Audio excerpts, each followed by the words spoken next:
The book of Genesis is the first book of the Bible, and its storyline divides into two main parts. There's chapters 1 through 11, which tell the story of God in the whole world. And then there's chapters 12 through 50, which zoom in and tell the story of God and just one man, Abraham, and then his family. And these two parts are connected by a hinge story at the beginning of chapter 12. And this design, it gives us a clue to how to understand the message of the book as a whole and how it introduces the story of the whole Bible.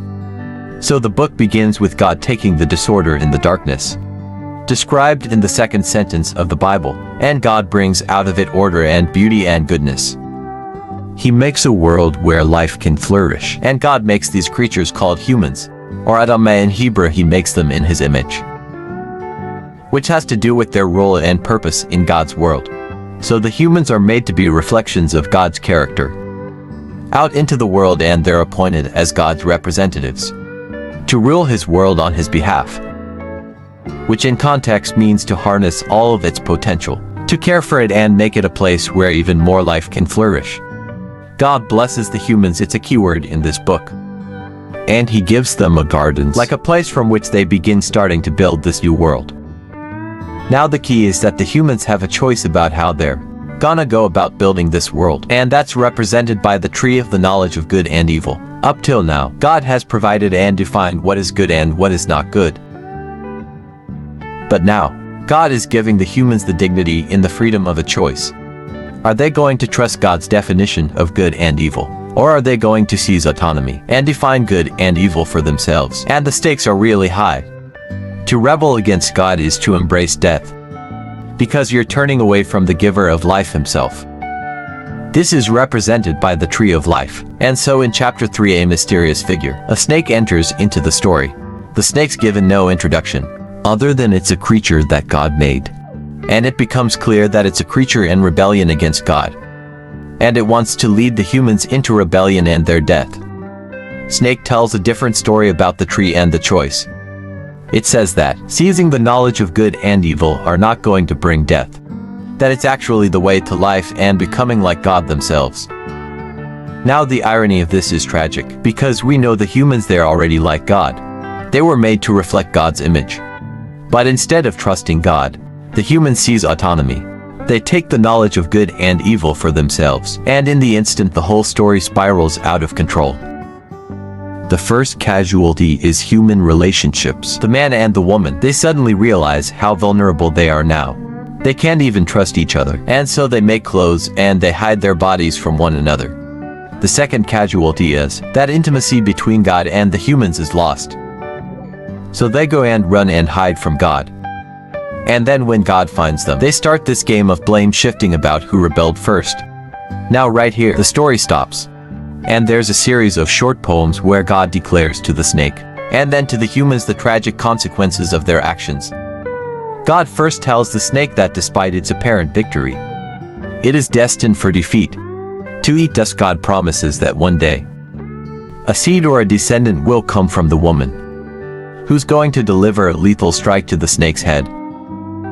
Which sounds like great news, but this victory is going to come with a cost, because the snake, too, will deliver a lethal strike to the descendant's heel as it's being crushed.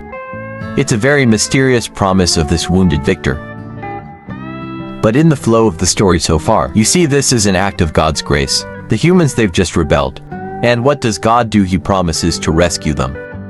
But this doesn't erase the consequences of the humans' decision. So God informs them that now every aspect of their life together, at home and out in the field, it's going to be fraught with grief and pain because of the rebellion, all leading to their death.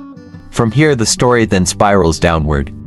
Chapters 3 through 11, they trace the widening ripple effect of the rebellion and of human relationships fracturing at every level. There's a story about two brothers, Cain and Abel. Cain so jealous of his brother that he wants to murder him, and God warns him not to give in to the temptation, but he does anyway. He murders him in the field. So Cain then goes on to build a city where violence and oppression reign. And this is all epitomized in the story of Lamech. He's the first man in the Bible to have more than one wife. He's accumulating them like property. And then he goes on to sing a short song about how he's more violent and vengeful than Cain ever was. After this we get an odd story about the sons of God. which could refer to evil angelic beings. Or it could refer to ancient kings, who claimed that they descended from the gods. And like Lamech, they acquire as many wives as they wanted. And they produced the Nephilim, these great warriors of old. Whichever view is right, the point is that humans are building kingdoms that fill God's world with violence and even more corruption in response. We're told that God is broken with grief.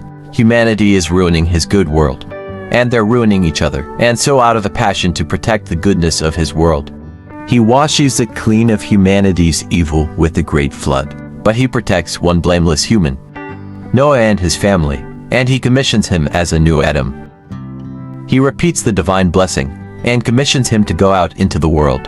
And so our hopes are really high. But then Noah fails too. And also in a garden he goes and he plants a vineyard.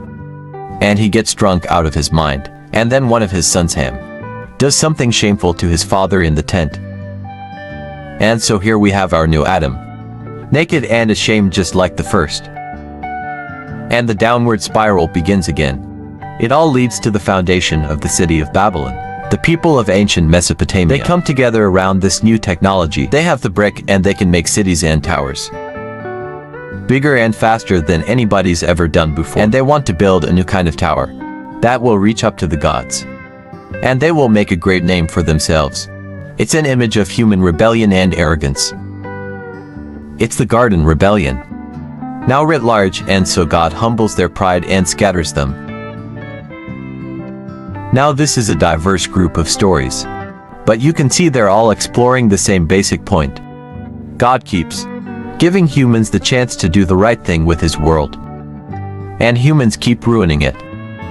These stories are making a claim that we live in a good world, that we have turned bad, that we've all chosen to define good and evil for ourselves, and so we all contribute to this world of broken relationships, leading to conflict and violence and ultimately death.